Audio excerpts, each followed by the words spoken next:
That's exciting. Hello, Hi. Mr. Moore. Hi, how are you all? Good.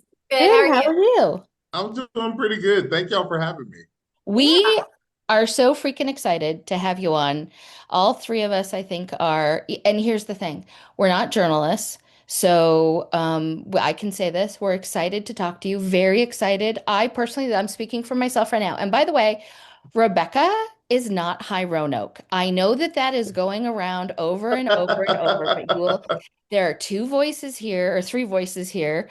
There's me. There's Sam and there's Rebecca. And Rebecca has a different voice, everybody, especially certain members of city council. And we are different people. We are very much, Rebecca is 1,004% nicer than I am on my best day. I have a Okay. much more annoying voice too, so You no don't have an audiobook annoying voice. future for me. So, anyhow, we are very excited to talk to you and we're very excited to learn more about you. And hopefully, this helps the city of Roanoke get to know more about you as you engage on the run and as voting opens in I think June 18th, right? Voting opens in the primary. Yep. Next Thursday. Yep, exactly. So that is one of the reasons that we Oh, wanted to soon. have one. And then I actually am going to do my best sh to shut the hell up, which I 50-50 shot of that happening, but I'm going to give it a go because Rebecca and Sam are on it. And so thank you again very much. And there you go. Sam and Rebecca, who wants to start? I'm happy to dive in. Also, hi, I'm Sam. Hey, Yeah, Sam. so hey, I'm so happy to have you here. I got to see you speak at the debate over on Grandin, which was great. So we just That want to was learn more about you. that was a cold night. Yeah, I was like visibly shaking at the end of it, but I held out. Well, and I think Raekwon, you and I met at a council meeting was it last fall? I think yes, it was It last was fall. I know that you were the first one that I met because you started showing up before everyone else did. And I remember that afterwards you came up to me and introduced yourself and you were, there because you were learning more about what was going on with the schools. And that meant a lot to me. And I really appreciate that you were there just trying to figure out how you can help. So that said a lot. Well, thank you. And it was great meeting you there. I care a lot about the schools. I went to them. I went to Roanoke Academy, the old Roanoke Academy. I guess I shouldn't say that out loud because the kids that I mentor with already love to call me old. They consider like anything above 20 to just be ancient. But yeah, I went to the old Roanoke Academy, and then I was one of the kids that walked to the new Roanoke Academy as well. Miss Belton, that's the principal there. I was there when she came to Roanoke Academy, and so she still looks the same now. And then I went to Madison Middle School, James Madison Middle School, and then graduated from Patrick Henry. And so yeah, and I have a ton of little cousins who are in Roanoke City Public Schools as well. I have no kids, but I was at both graduations because I had five little cousins that graduated this year. So yeah, I care a lot about the schools, and it was cool to meet you. It was cool to learn more about your advocacy and your group as well. Yeah, thank you. All right. Sorry, Sam. I didn't mean to go off on a tangent. No, you're good.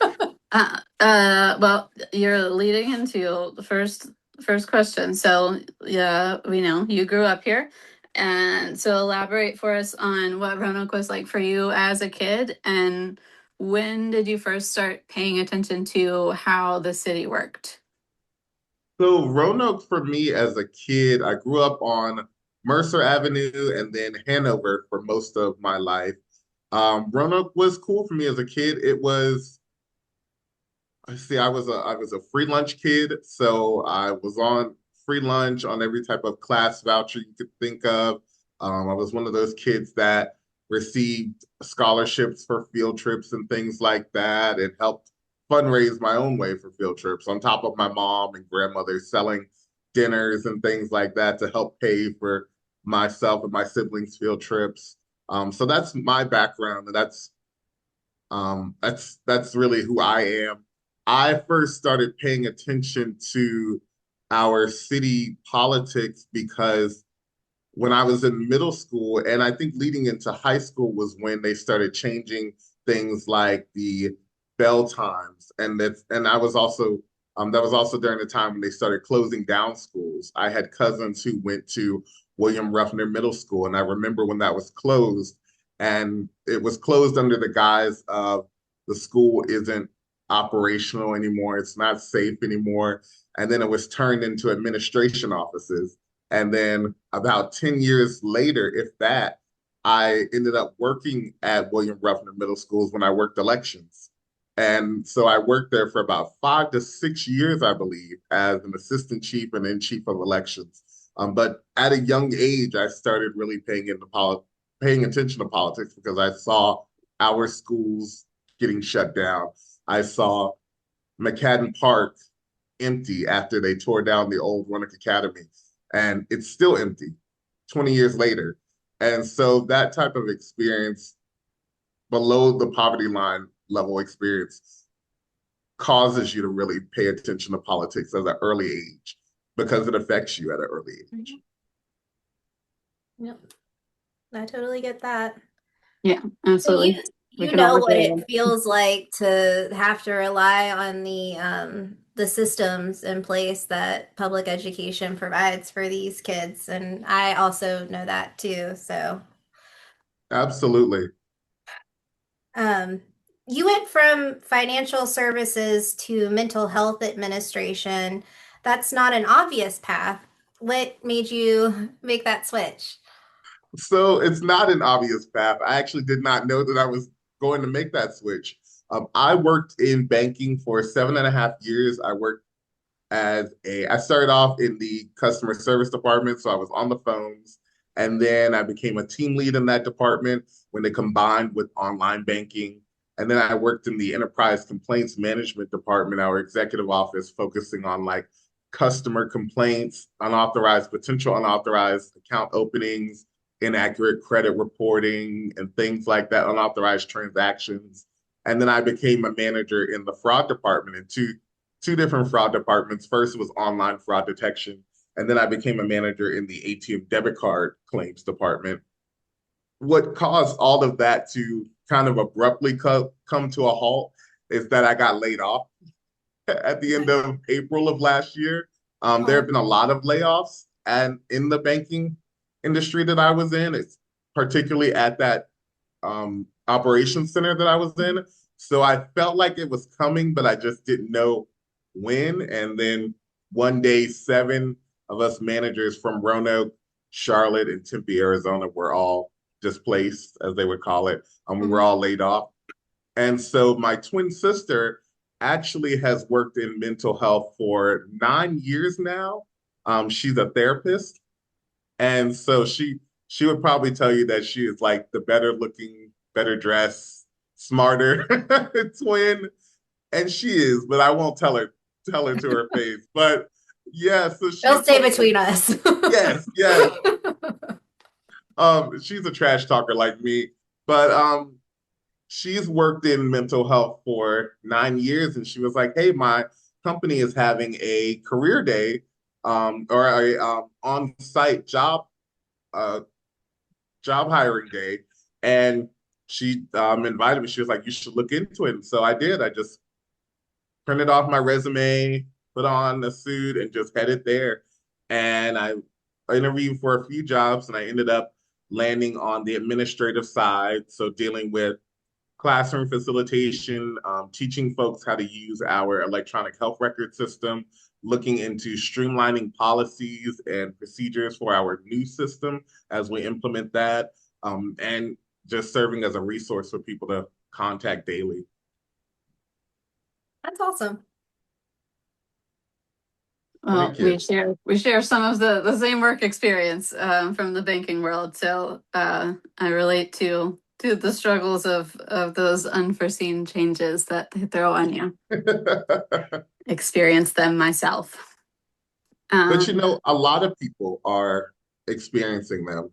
And I think that that's a benefit that I bring to council is that I am a working person.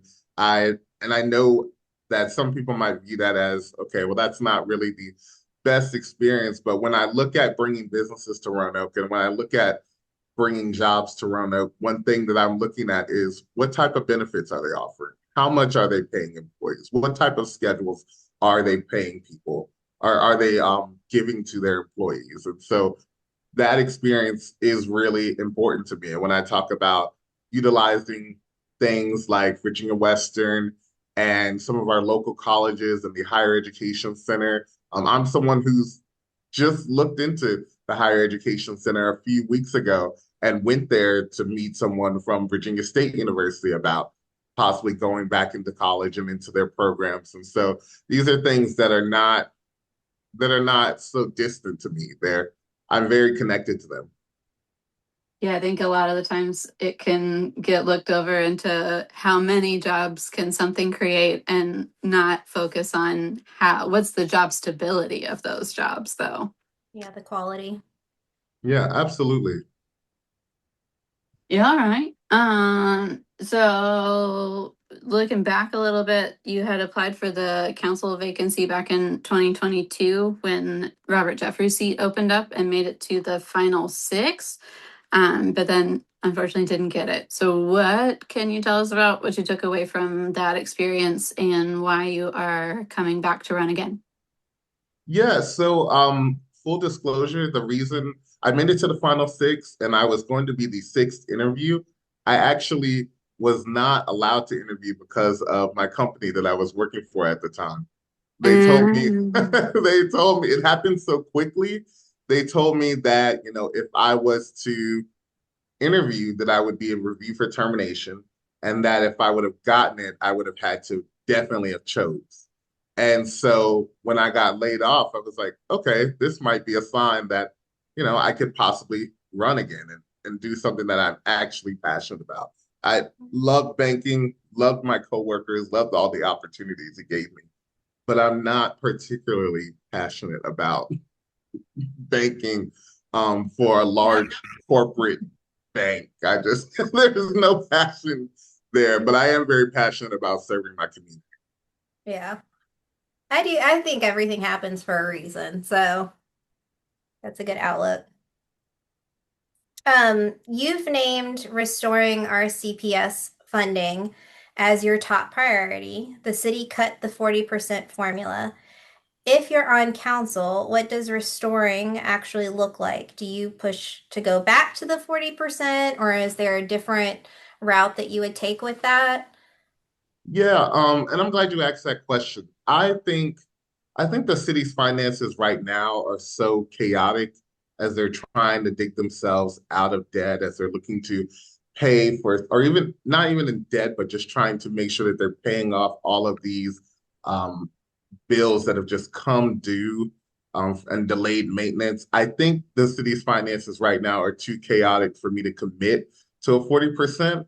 What I would like to see happen is to bring back and restore Eat for Education. I think that we need to look at applying a certain portion of the meals tax that's currently being applied for debt service to our public schools. I think that and I'm sure that there's some folks that would disagree with that as they have a right to do.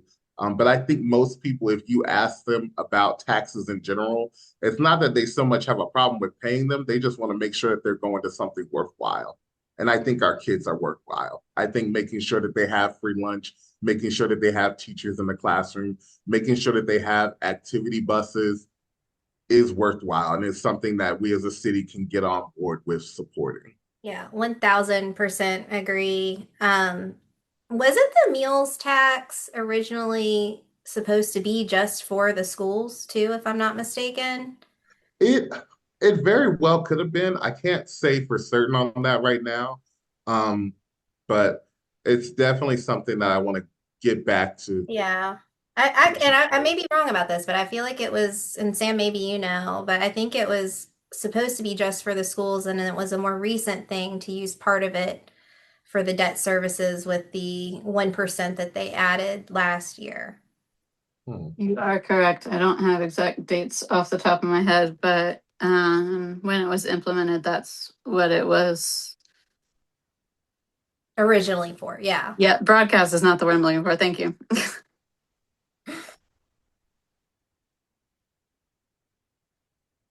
All right. Did you want to ask the next one, Sam? I can. I'm just being nosy on this meals checks. Okay, I'll ask him this while you do that. Yeah. Raekwon, you've been mentoring with the Young Doctors Project and with 4-H for years. What do you think the current council doesn't understand about what kids in the city actually need? You know, I haven't really thought about what they don't understand. But what I will say is from my experience, and thank you for bringing that up. I have been with the Young Doctors Project and 4-H for years. I actually just came back Saturday. I had the two graduations Friday, and then Saturday we left early in the morning to go to DC for the white coat ceremony, where all of the newer young doc kids get their white coats and start getting acclimated to summer academy and things like that. And with this environment, with the whole child situation in the store and the child being them getting away with pretty much murder after that, and then the whole situation with the young boy who was dealing with the, from a lot of people's perspective, self-defense, but not being ruled self-defense. Being able to see young people, particularly young Black men, be able to be successful in being themselves and talk about, just have a room where we're talking about all of their achievements in college, in high school, all of their achievements in extracurriculars, being able to celebrate them getting into different schools from Morgan State University to Howard University to Duke. It's a really incredible program. And it's needed for the kids, but it was very much needed for a lot of us adults because we're honestly looking at these kids, and even if they're not our kids, we're like, these are still our kids, and they could easily be in some of these situations that some of these other kids find themselves into, whether due to their own fault or not. Yep. I think I think our council has to come to a focus on public education. I think we have to decide what things are essential for us, and we have to look at putting as much money directly into the classroom as possible. So I would say that needs to be all of our focus. And I'm not going to say that they're not focused on that. I don't believe that all of them don't have that mindset at all. But I think as a whole, I think we should be able to agree that that needs to be a collective value that we carry. Yeah. I mean, the children, they're the future of this city. So,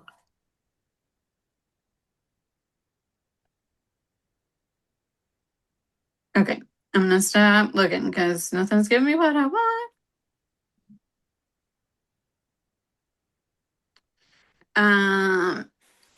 All right. Well, we'll dive into your opinions on a mildly hot topic.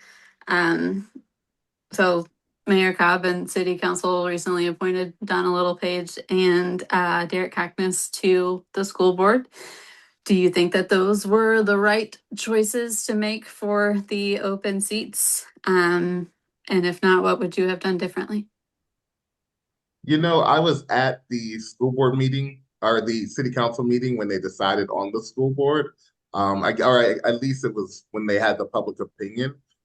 I thought that, and I can't think of his name off the top of my head, but the school board member that was there, I think it's Chris Link. Chris Link. Okay, I was Yeah. going to say that name, but I didn't. I wasn't sure if I Yeah. had it right. I thought that to have people show up for you and advocate for you in such a way spoke volumes. Yeah. And so that would have really weighed on me in terms of who to appoint, at least to one of those seats, because there was just so much advocacy for him. When it comes to the other two, I don't know much about Derek Cackness. I don't. I think Donna Littlepage, my understanding is that she's very high up in the hospital field. I have no doubt that she is capable of doing the job. I just think that there were certain things like not attending, having attended a school board meeting that gave me pause. Yeah. Um, just because I think that I attended them as a high schooler because with 4-H there were moments where the city was looking to cut funding. And so for several years, me and other teenagers who were involved in 4-H spoke at those meetings advocating for more funding. And Yeah. so things like not having been to a school board meeting really weighed on me. And I think that's a fair criticism as experienced as what I've heard of her or I've read about her. I'm Hmm. sure that she has served as a hiring manager at some point. And so if someone was to say like, I'm applying for this, but I've actually never been to such and such or done such and such thing, I'm sure that would give her pause too. And then I think the campaign donation is the other outstanding thing that I think many people are concerned about. For me, as a working class person, I believe it was like $1,000. For me, that's a lot of money. Um, I'm just it gonna be honest. was, I think it was like 3,000 that she had donated. Is that what you're talking about? Yes. Yeah, Yeah, it it was close to 3,000. Yeah. yeah, it was Okay. a couple thousand. So Um, that's a lot for me. yeah. But I will also say I'm newer to politics. And so for some folks who, like Joe, who have been in politics for about, I think, 8 years now, that Hmm. may be a drop in the bucket. I I can't say. I know campaigns are expensive, so that amount compared to everything else for him might be a drop in the bucket. But for me, as a working class person, that kind of set off alarms like, oh, that's a good amount of money. It's a So lot, and I think some of it too, just from what I'm learning, is it was a really tight race too, and so it's to help that person win, which I know that he did not donate as much to her campaign, but I think it was not as likely that she would have won. okay. So it's not necessarily like a quid pro quo type of thing. That's the weird thing about Yeah, politics, and there's nothing wrong with it, but I agree it was a little morally icky for me as well. yes, and I would So, say I think what happened is that you have somebody who is qualified and can do the job, but you have these extra factors that have muddied the water. yeah. And I think for me, I think those things would have muddied the water too much for me to Yeah. pick that I person. agree. And I don't think that, like, I loved about Chris Link that, like, our kids went to the same or go to the same elementary school. So at events, like, I would see him there. So I know that he is invested in what happens at the school. And that doesn't necessarily mean that you have to have kids in the school system, but you do need to be invested and you need to be present. And so the combination of her saying that she had never been to a school board meeting and the fact that she's never had children, it does, I hope that she is invested and is willing to learn the complexities of that position. I hope so too. And I'll be honest, I'm gonna say I think she is. I'm gonna say that I think somebody as professionally accomplished as she is more than capable of doing the job. I think that we just have to be a little bit, and I don't know how many, you know, council members knew all of these different pieces and Yeah. things like that.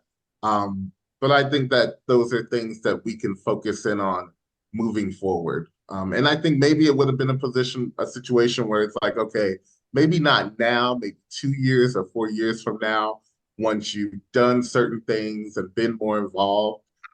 But I have no problem if I'm lucky enough to be elected, I have no problem working with her or anyone on the school board. For me, it's more so a focus of just making sure that we're doing everything we can to make sure that our kids succeed.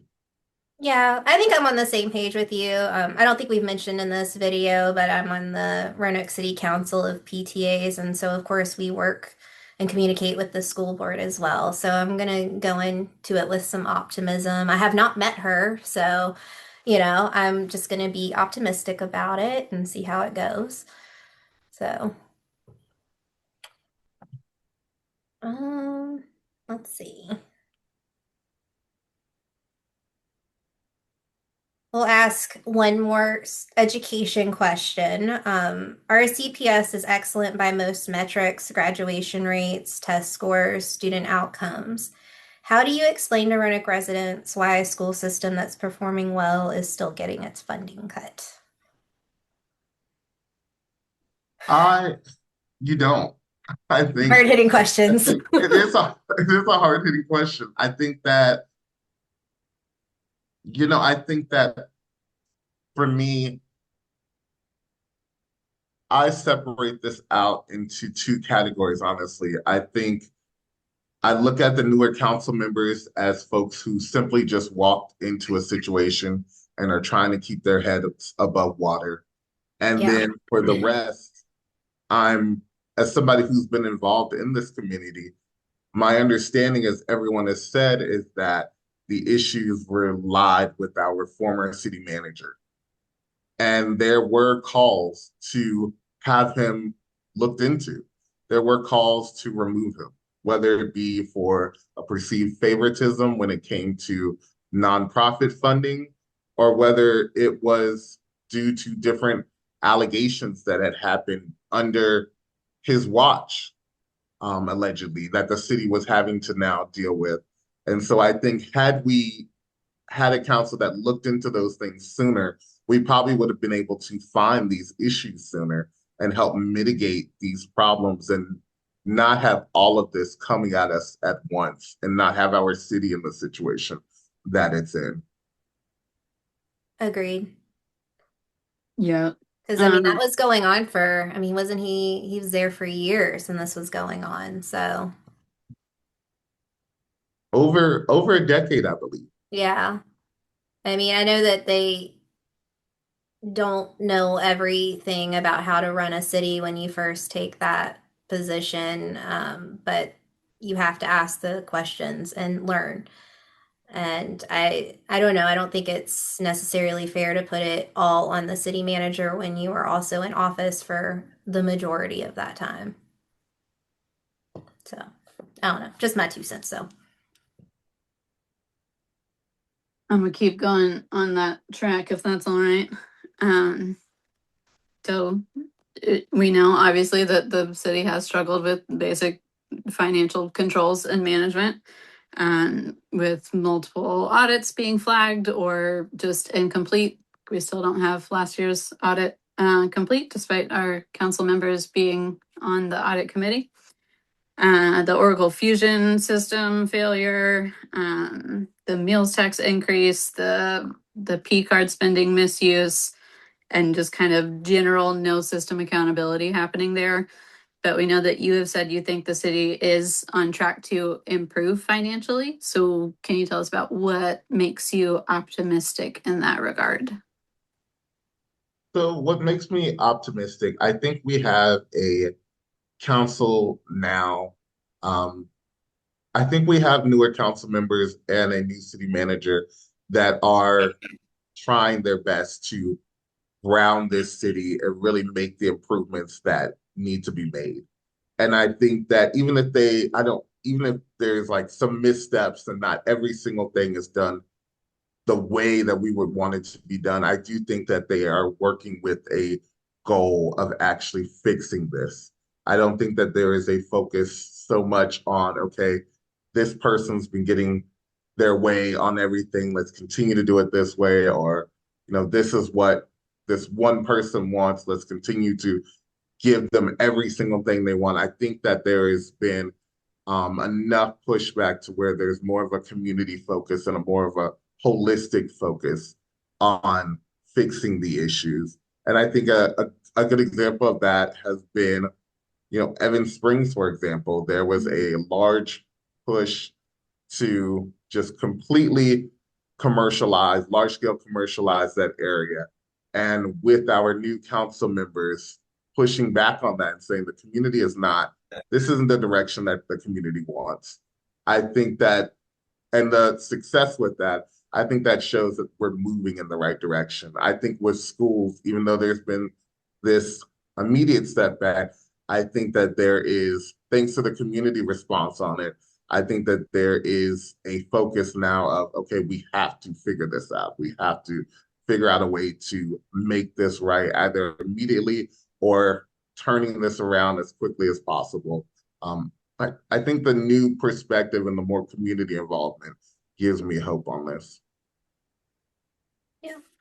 I would agree. But my 2 cents, I guess, is that there's still a very large lack of transparency, um, especially with things coming up very last minute to be passed in ordinances that don't give the community time to give their input.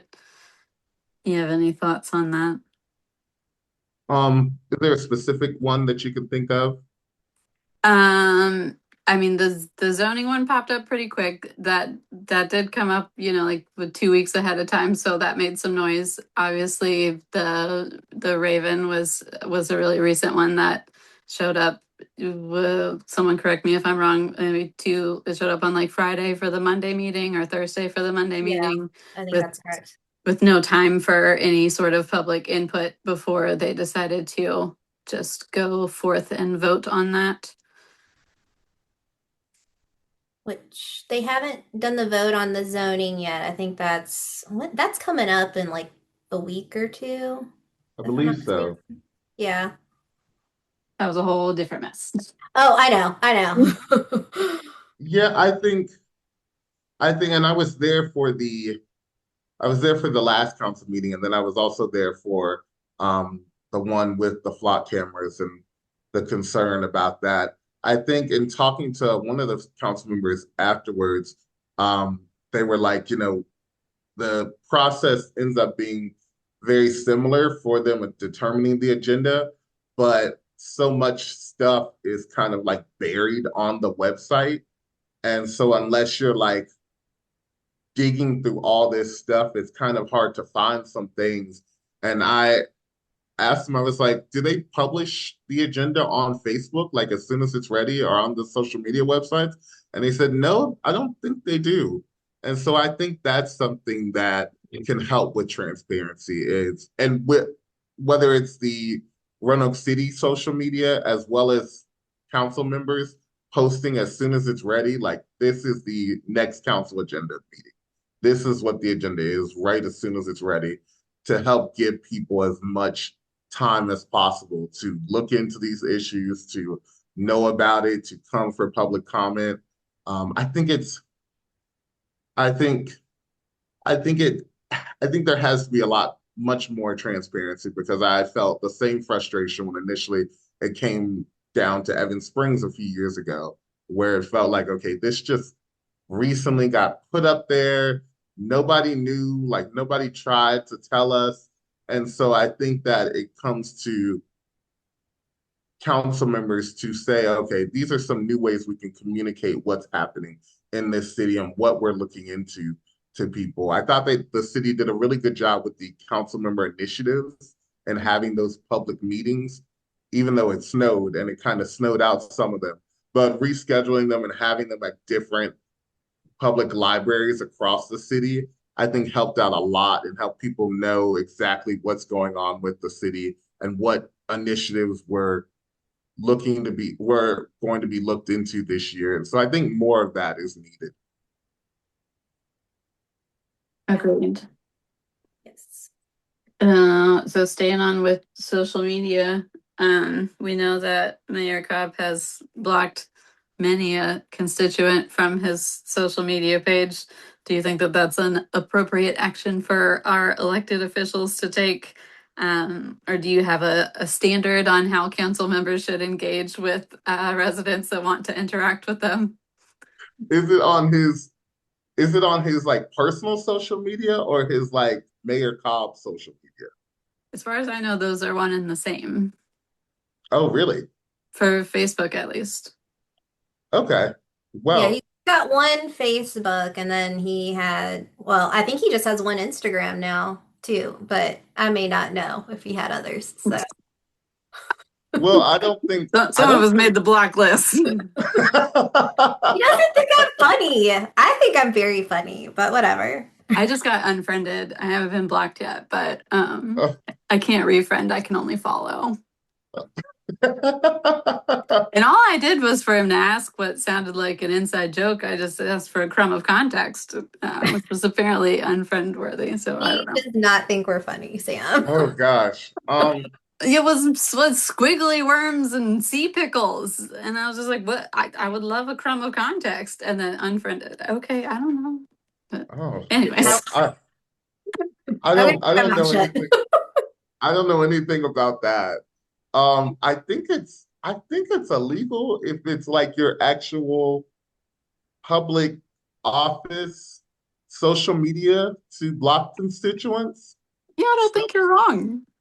so I wouldn't be doing any of that. Um, as Good. far We can be friends, Raekwon. as Yeah, far you're not giving those vibes off. as far as like personal social media, um, I'm just gonna tell you, some folks are a little out there. And Yeah, I can't deny that I would block someone from a personal one. Um, that's I fair. mean, politics aside, that's fair. Yeah. yeah, and for me, personally, I lost my mom 2 years ago, and so it would be I would probably give everything up before I ever gave up my personal because there's just like posts that are out there that I'll get reminders of, pictures and things like that, even some like videos. And so that would be very hard for me to bargain with. You know, if it's somebody posting something crazy on the personal, if there's a decision between like giving up that personal or blocking this person, I'm easily gonna block that person because I just would hate to lose that like last connection that I have with her, me personally. Totally But I get that. think, Which is sorry, I didn't mean to but I, interrupt. I'm just oh, you're fine. I was just gonna say, but I think, a political social media is different, and legally, I believe it's different. it is. Yeah. And it's odd because most of our council members have two separate accounts, and one is, I think, their personal, and then there's one that is specific to their position or campaign that they're running. So it is interesting that the mayor has just the one Facebook. So, so yeah, it makes it a little murky on whether or not is it is personal, but he makes Yeah. mayoral announcements on there. So I don't know. Um, well, we mentioned the flock and the raven earlier. The city is deploying 75 flock safety cameras and raven audio sensors, with the heaviest concentration in Northwest Roanoke. Do you know where those cameras are going in your neighborhood, and have you been able to find out? I do not know.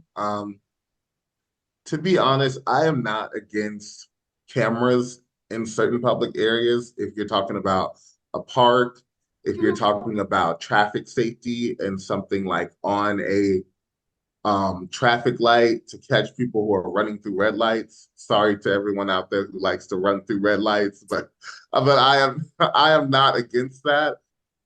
When it comes to flock and raven cameras, I just think it goes too far. I just think that there's too much concern there.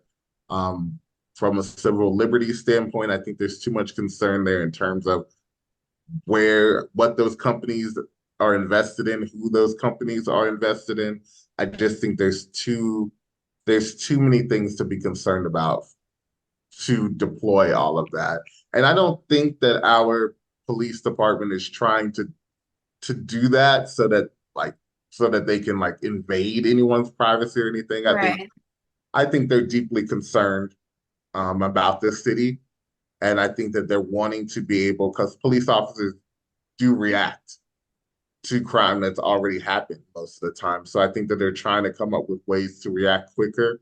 but I do think that I don't think that the flock and raving cameras are the answer. I think it goes too far. Yeah, I think that's fair. And it seems like that view on it is pretty nonpartisan. I've heard both Democratic politicians and Republicans say the same thing. So,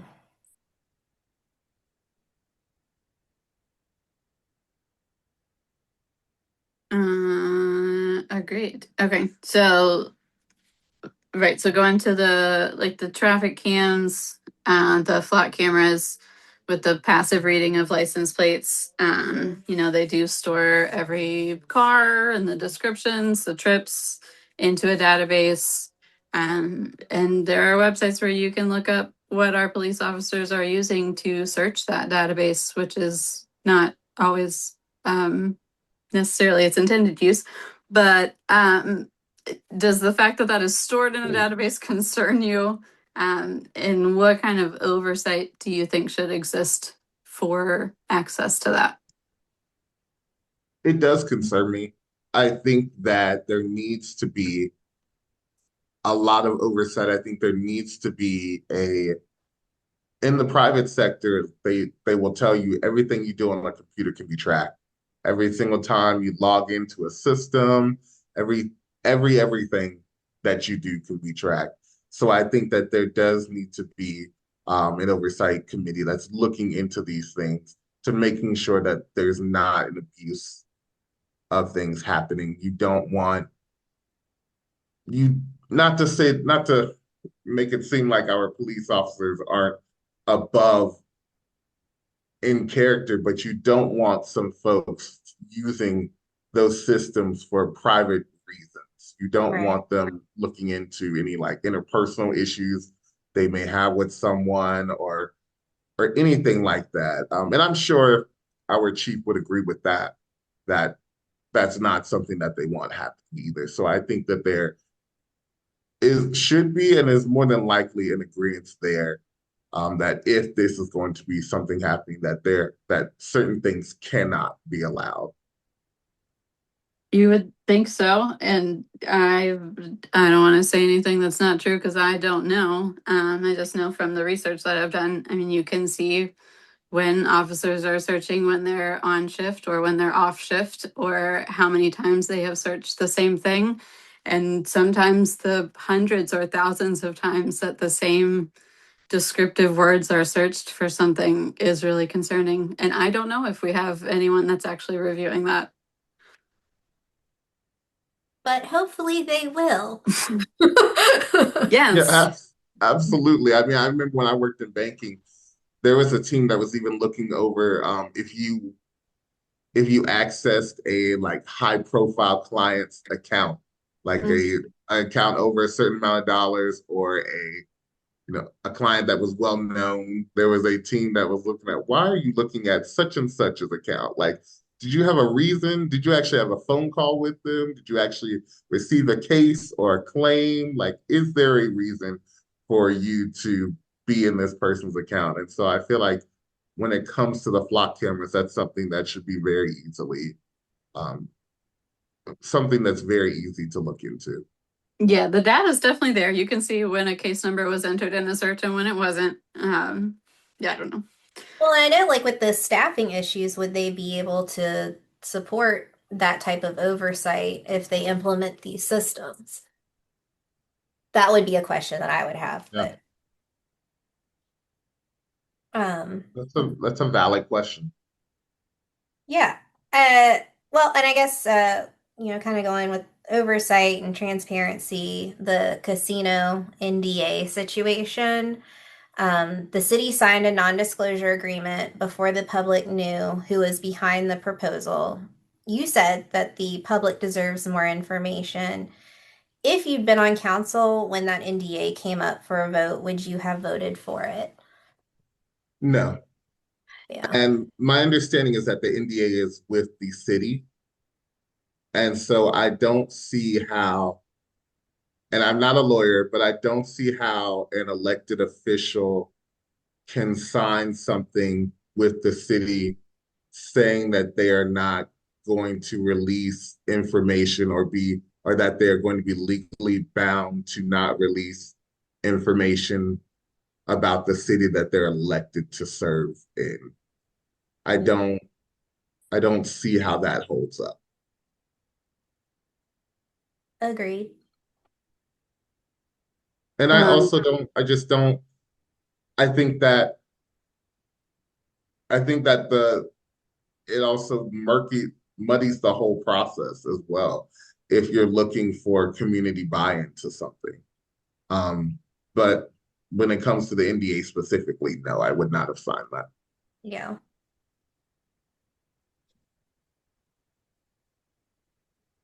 Okay. Well, we have taken a lot of your time and you have given us a lot of wonderful information that I think a lot of people will be very interested and enthused to hear. Um, so we talked about what made you run and the way that the chips fell to lead you to where you are now, and kind of some things that you would do differently and things that you hope to happen. But can you just give us a closer on what your main priorities are and what you hope to accomplish by being elected?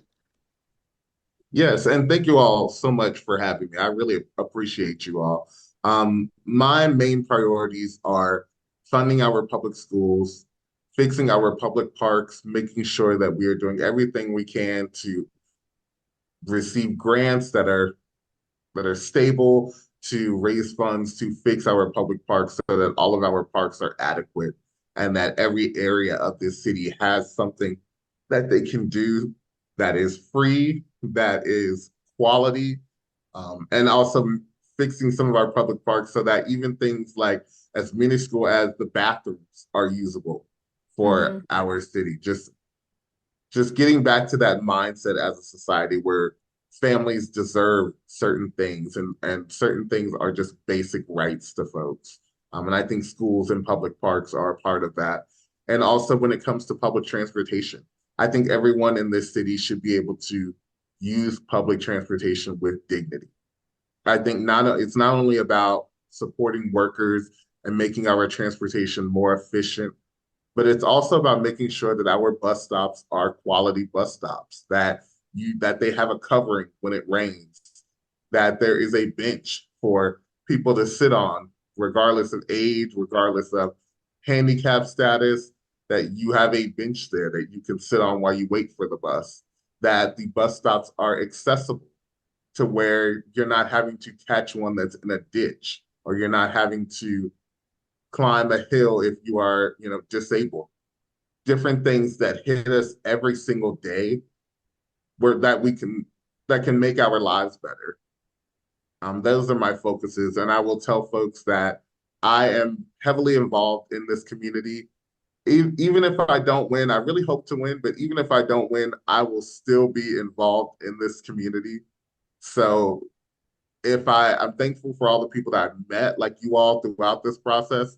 But it won't be the last time you see me. I'm sure there will be an event or a community volunteer event, an activity. We've been seeing you show up, Raekwon. So It's a breath So of fresh air, truly. yes. well, thank you. But yeah, so I just, I will continue to do the work regardless of if I get elected or not. But if I am lucky enough to get elected, I will focus on those things as well as whatever other issues the community brings up.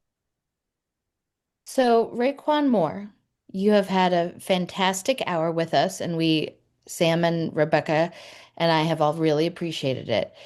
As a result of this interview, we, I think I'm going to speak for the other two because there are three women on this call.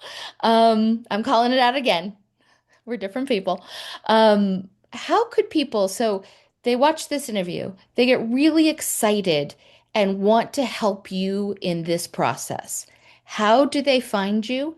What do you need most to help you through this process to get you that seat on city council? What can people do for you? Name anything, name all the things, and then we will let you go tonight, sir. Well, thank you for asking me that. So I have a website that is currently being developed, moreforroanoke.com. We're putting the fine touches on it right now, but it is out there. And hopefully we'll be out there by this call, by the time this is posted. I'm going to go ahead and say it will. It will be out there, moreforroanoke.com. I'm also on social media, Raekwon Moore for City Council. It's on Instagram. It's also on Facebook. What I will say I could use help with is just putting my name out there. I have signs coming in. So if you want a yard sign, I would love to provide you a yard sign. I will be going door to door, knocking on doors. So I would love to have folks help me out with that. Early voting starts June 18th, next Thursday, the Thursday before Juneteenth. I'm actually having like a Juneteenth celebration at the polls, just celebrating Juneteenth and also encouraging people to vote. And so if you would love to join me at that, I would love to have you. Early voting will be next Thursday from 8:30 a.m. to 4:30 p.m. I will be out there celebrating Juneteenth as well as passing out literature all day long.